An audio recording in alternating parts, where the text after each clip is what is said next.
Movie के start होते ही हमें 4 फ्रेंड दिखाए जाते हैं जो कि ऑडियंस में बैठे हुए थे, क्योंकि वो वहाँ पर कार रेस देखने आए हुए थे। उनमें से एक लड़का जिसका नाम निक होता है, उसकी फ्रेंड लॉरी होती है और उनके साथ 2 और फ्रेंड होते हैं।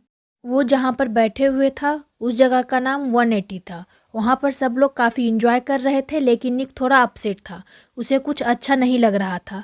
उसे ऐसा फील हो रहा था जैसे कुछ गलत होने वाला है, क्योंकि उसे उस जगह बहुत सारे निगेटिव क्लू मिल रहे थे। वो अपने आसपास बैठे हुए कुछ लोगों को देखता है। उन लोगों के सामने एक काउबॉय आकर बैठ जाता है। वहीं पर एक अमेरिकन कपल भी आया हुआ था, जिसे गार्ड कुछ कह रहा था। एक मदर थी जो अपने 2 बच्चों के साथ वहाँ आई हुई थी। इसके अलावा एक कार मैकेनिक था जो कि अपने बेस्ट फ्रेंड के साथ वहाँ आया हुआ था। निक को लग रहा था कि वहाँ पर एक्सीडेंट होने वाला है, जिससे क्रैश हो जाएगा, और उसे बिल्कुल ठीक ही लग रहा था, क्योंकि एक कार जिसका नंबर 45 था उसमें एक स्क्रू ड्राइवर फंसा रह जाता है और वो स्क्रू ड्राइवर रेस ट्रैक पर गिर जाता है, जिससे एक कार का टायर फट जाता है और वो क्रैश हो जाती है। एक टायर उस मैकेनिक के फ्रेंड के ऊपर आकर गिरता है, जिससे वो मर जाती है। सब लोग डर और घबराहट के कारण इधर उधर भागने लगते हैं। रेस ट्रैक पर सारे कार एक दूसरे से टकरा रहे थे और उनके टुकड़े दूर आकर गिर रहे थे, जिससे उस अमेरिकन कपल की भी डेथ हो जाती है। एक कार इंजन उन बच्चे की मदर पर गिरता है, जिससे वो मर जाती है। वो मैकेनिक भाग रहा होता है और उसकी भी मौत हो जाती है। उसके बाद वो कॉबॉय मरता है। निक की फ्रेंड भाग रहे होते हैं और उनके ऊपर छत गिरने की वजह से वो भी मारे जाते हैं। वहाँ पर बहुत बड़ा ब्लास्ट होता है, जिससे लॉरी और सिक्योरिटी गार्ड मारे जाते हैं और वहीं पर निक की भी डेथ हो जाती है। तभी निक फौरन सेंसेस में आ जाता है। यहाँ पर निक को समझ नहीं आ रहा था कि आखिर उसने क्या देख लिया, और तभी वहीं पर कॉबॉय आकर उसके सामने बैठ जाता है। सब कुछ वैसे ही हो रहा था जैसा उसने अपने ड्रीम में देखा था, यानी उसने फ्यूचर देख ली। यानी वहाँ पर अब एक्सीडेंट होगी और सारे लोग मारे जाएंगे। रियल में भी जिस कार का एक्सीडेंट होने वाला था उसका नंबर भी 45 होता है। निक बहुत ज़्यादा डर जाता है और घबराते हुए बोलता है कि यहाँ पर क्रैश होने वाला है। तब लोगों को ये बात पर गुस्सा आ जाता है और वो उसे बुरा भला कहने लगते हैं। उसके पीछे बहुत सारे लोग स्टेडियम से बाहर आ जाते हैं, लेकिन इससे पहले वो कुछ बोल पाता निक का कहा सच हो जाता है और अंदर सारी कार क्रैश हो जाती है। उस अमेरिकन की वाइफ अंदर ही फंस गई थी और वो अंदर जाने की कोशिश करता है, लेकिन सिक्योरिटी गार्ड उसे जाने नहीं देता, क्योंकि पूरा स्टेडियम क्रैश की वजह से बर्बाद हो गया था। सब लोग काफ़ी डरे हुए थे और घबराए हुए होते हैं। तभी एक उड़ता हुआ टायर आता है और उस मैकेनिक के फ्रेंड के ऊपर गिर जाता है और उसकी मौत हो जाती है, और वो सब देखते ही रह जाते हैं। उस एक्सीडेंट के अगले रात एक मेमोरियल रखा जाता है उन लोगों की याद में जो उस एक्सीडेंट में मारे जाते हैं। निक और लॉरी भी वहाँ पर आते हैं, जहाँ पर उन्हें अपने जैसा बाकी सर्वाइवल मिलते हैं। वो अमेरिकन अपनी वाइफ की मौत का जिम्मेदार उस गार्ड को मानता था, क्योंकि उसने उसे अंदर जाने नहीं दिया। उसकी बातों से लग रहा था कि वो काफ़ी गुस्से में है और वो अपनी वाइफ की मौत का बदला ज़रूर लेगा। रात को भी निक को एक ड्रीम आता है, जिसके वजह से वो डर जाता है और जाग जाता है। उसने अपने ड्रीम में कुछ आग जैसा देखा था। उसे समझ नहीं आ रही थी कि ये क्या है।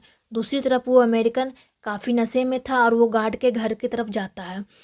वो ट्रक को ऑन ही छोड़कर गार्ड के घर की तरफ जा रहा था। तभी अचानक से बियर कैन गिर जाता है और ट्रक चलने लगता है, जिसकी वजह से वो चैन से फंस जाता है और ट्रक उसे घसीटते हुए ले जा रही थी, और अचानक फ्यूल गिरने की वजह से उस चैन में आग लग जाती है।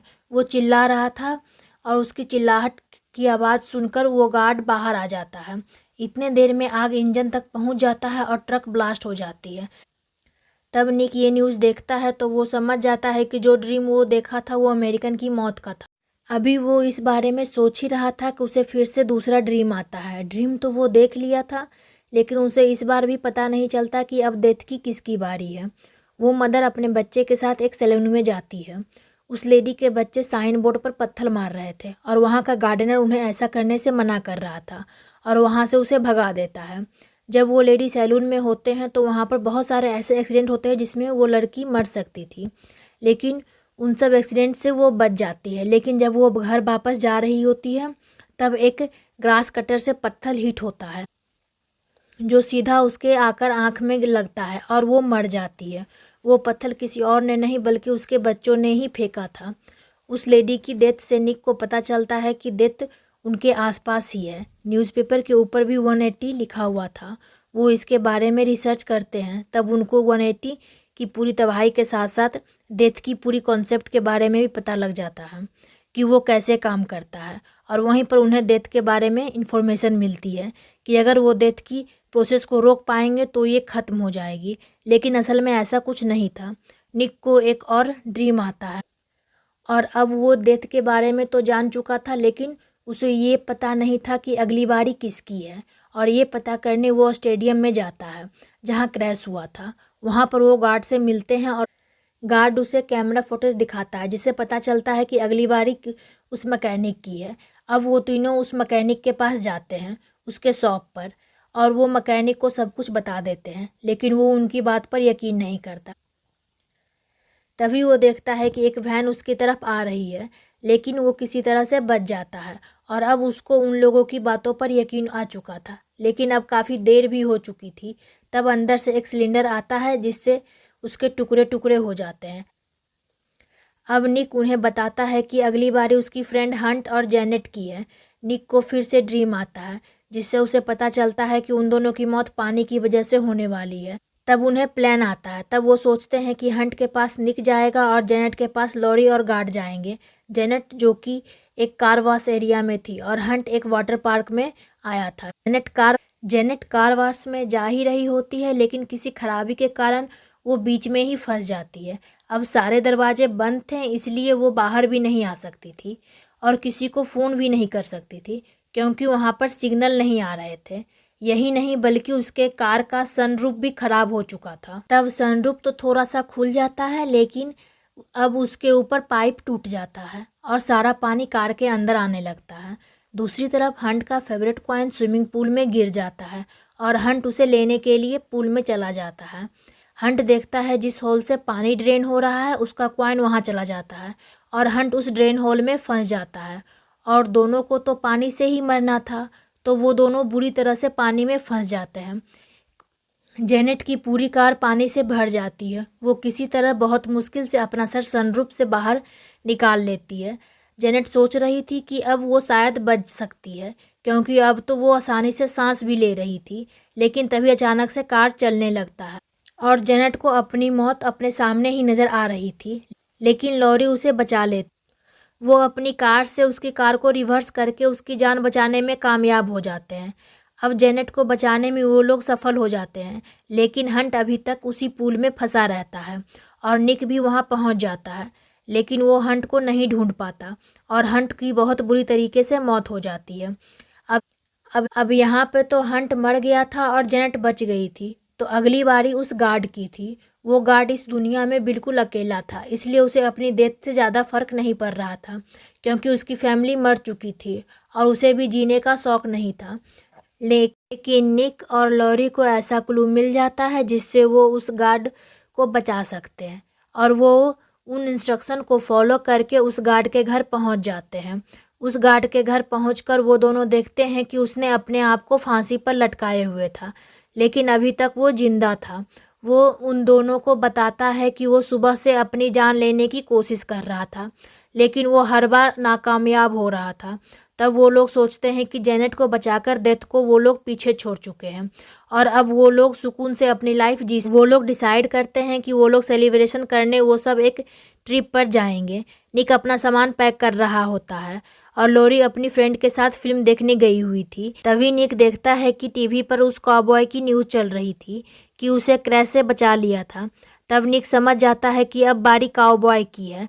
तब निक जल्दी से हॉस्पिटल की ओर निकल जाता है और वो उस गार्ड को भी वहाँ पर बुला लेता है, लेकिन पहुँचने में काफ़ी देर हो चुकी थी, क्योंकि डेथ ने तो अपना काम शुरू कर दिया था और वो उनकी नज़रों के सामने ही मारा जाता है और वो कुछ नहीं कर पाते।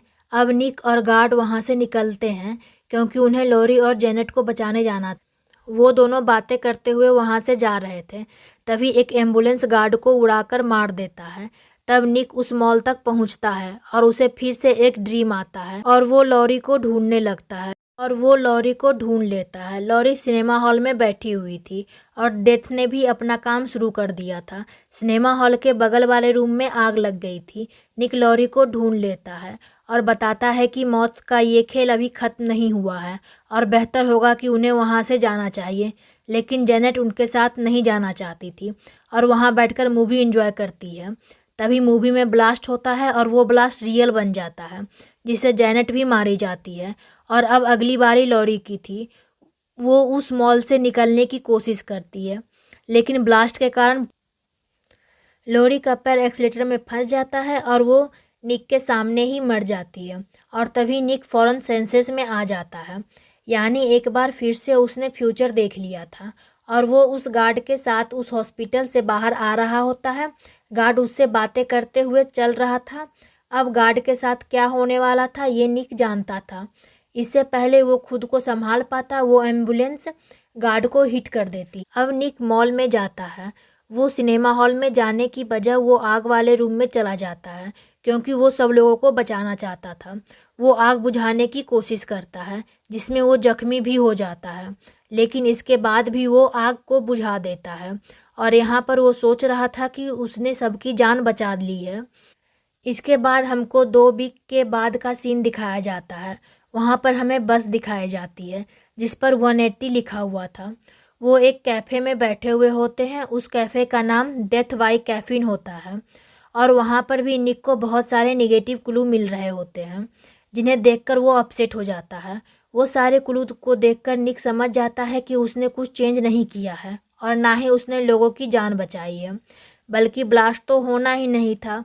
यहाँ पर डेथ ने उनके साथ मजाक किया था, क्योंकि डेथ उन लोगों के अकॉर्डिंग नहीं चल रही थी, बल्कि वो डेथ के अकॉर्डिंग चल रहे थे। वो ये सोचने पे मजबूर हो जाता है कि अगर वो इस कैफ़े में बैठा हुआ है, वो भी एक डेथ का प्लान है। बस इतने देर में ही एक ट्रेन आकर उन सबको कुचल देती है, जिसमें उन सब की मौत हो जाती है और ये मूवी यहीं पर ख़त्म हो जाती है।